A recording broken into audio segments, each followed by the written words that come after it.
Hi guys, Rob Lambert here with Asset Protection Training. Today I want to talk about what a perfect plan looks like. I want to do it quickly, and it's something you should all watch even if you don't intend to do a plan now. I'm going to give you the characteristics of a typical plan, what you always need to consider no matter who does it, and I'm going to do it quickly, and I'm going to do it in a way that hopefully you can take with you and remember for the rest of your life. What's a perfect asset protection plan?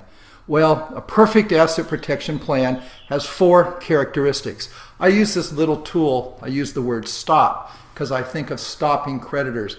And this isn't everything, but these are the 4 key characteristics of any plan, no matter whether you're paying somebody $50,000 to do it for you, or you're doing it yourself and spending $2,500.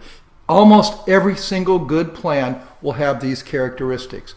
First characteristic: it will allow you to stay in control. You always should stay in control.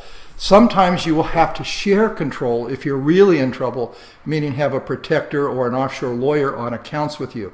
But in the normal situation, and you should always do plans when you're not in trouble, normally when you're not under the gun, you will always be in 100% control. Second, you should trust nobody. Assume every single person you deal with is a crook. They're going to prove you right. You're going to come across people who are crooked, who steal money, and you want to avoid them if you can, but you can't be perfect. So never structure your affairs so that you're forced to trust somebody unless you choose to trust them. That's one of my rules, and you need to follow it or you will get hurt. Third, off balance sheet. That's just a way of saying own nothing. The first rule of asset protection is what you do not own cannot be taken from you. Almost all asset protection functions by taking protected assets off of your balance sheet. Remember the Rockefellers: own nothing and control everything. And the final characteristic is most countries that are worth going to for your trust, maybe not for your accounts, but for your trusts, have protective legislation. You normally don't need protective legislation, and sometimes we start in places without protective legislation to either save money or keep it simple. But when you're in trouble, you will always want to be in one of the several jurisdictions that offer excellent protective legislation. Now, what are the 4 components of a perfect asset protection plan? Well, the first one is an asset protection trust. This site has over 50 articles on that right now. But trusts are a key element, and they're the business entity that takes the assets off of your balance sheet. Most asset protection plans will also use an LLC. Not always necessary, but it's the easiest way to stay in control when you have an offshore trust run by an offshore trust company. I'll soon show you why. The third component will be an offshore account. And the fourth component will be, in some cases, a domestic family limited partnership. This is irrelevant for non-U.S. citizens. Non-U.S. citizens will just do the first 3, but for U.S. citizens, they will want, in many cases, the 4th component. Now, what do they look like? Let's start with the trust. This is a typical trust. It has a settlor. That's you, this little red guy. Throughout these diagrams, the red guy is always you, the client. You will almost always have an offshore trust company. This trust company location will determine the laws that apply to you. That's not part of this lecture, but you'll have an offshore trust company. You'll always have a protector. A protector can be you, it can be an offshore lawyer, an offshore protector. There's companies that specialize in this. And it will have classes of beneficiaries. This will normally include you, the client, the little red guy over here. Normally, the beneficiaries will include the client and any other categories of people that the client wants to benefit. Everything will be controlled by this trust company, not the settlor. And the problem is that this trust company is in control of this trust.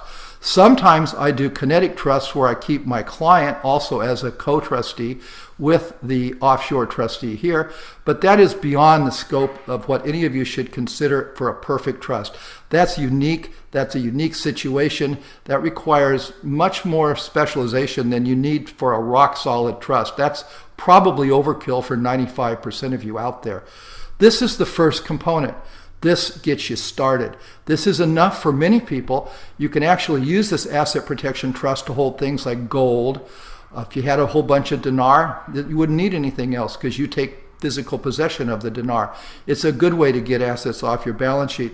But this alone is normally not good enough because this trust company up here has control of the assets in this trust, and therefore this person, the settlor, is vulnerable to this trust company. This trust company can steal these assets. How do you avoid that? Well, simple. You put an offshore LLC in place. The offshore LLC can be either in the same jurisdiction as the trust or any place that has offshore LLCs, or IBCs function as LLCs. Every jurisdiction is different. This entity can be passed through. It's normally a disregarded entity when it's a single person, but you can also have it treated as a corporation. You can elect to have it treated as a partnership. You have a great deal of flexibility, and indeed underneath this LLC you can put hundreds of other entities. You can have corporations, which might be controlled foreign corporations. You can have partnerships. You can have any offshore entity you want, all owned under this offshore LLC or under this trust. It's a great way to do what? To keep you, this little red guy, in control of the assets, because when you put the LLC in place, you no longer use the Asset Protection Trust to hold assets. Assets are held down here, owned by the APT, but where is control? Control is with this little red guy who happens to be you. This little red guy is the manager of the offshore LLC. And this is the best way to keep you completely in control of an offshore investment, including an offshore bank account. Because what do you normally do with this offshore LLC? Simple. Boom, you add an offshore bank account. You go get an offshore bank account. It does not have to be in the jurisdiction of the APT or the offshore LLC.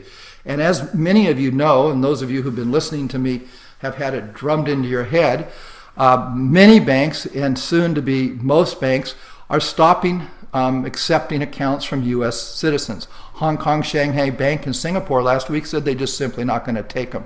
There are many banks, Barclays, almost every bank you name is no longer wanting U.S. citizens.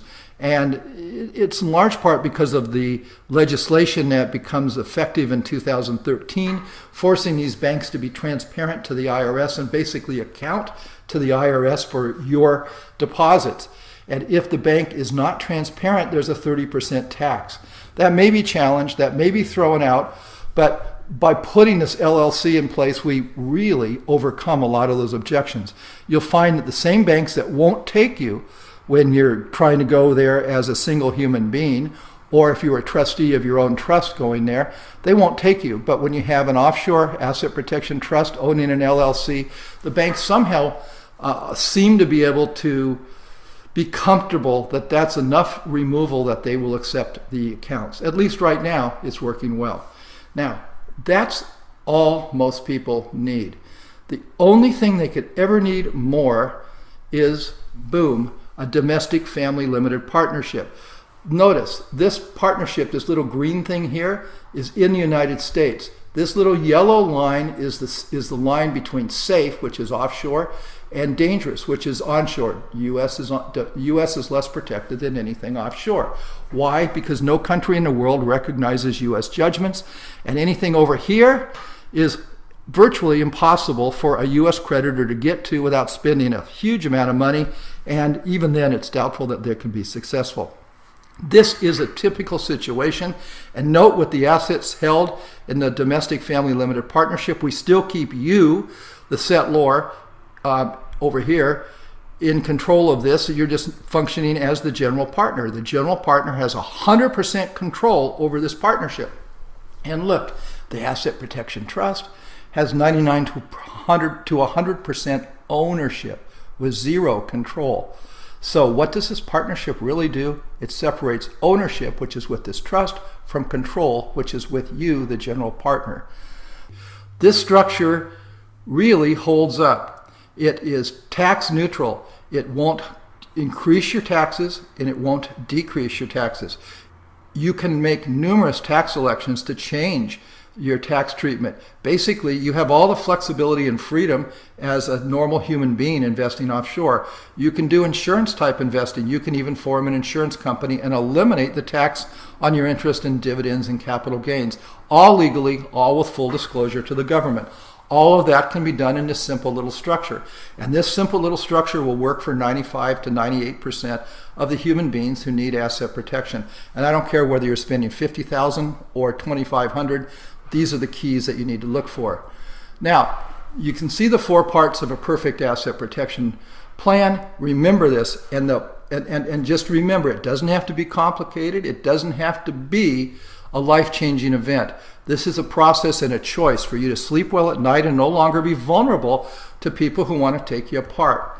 Now, remember, just remember, because a lot of you aren't going to do plans, but just remember 10 years from now when your spouse tells you they're going to divorce you, or your business partner comes in and says he's about ready to, tear you apart because he thinks you cheated him or you were bad to him.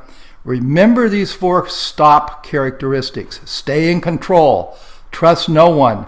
Make sure everything that's protected is off of your balance sheet so that you no longer own it.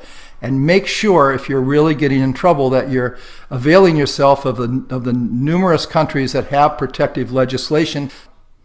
I believe that these are the key elements to anybody who wants to protect themselves in the long run. Do this and you will sleep well at night. You will no longer be vulnerable. You can take control of your own life, and you can stop the professional takers from being able to abuse you and knock you around. You never have to take it anymore, and that's what I'm trying to give you, is the tools to stop being beat up and to take control of your own destiny. Thank you very much. See you soon.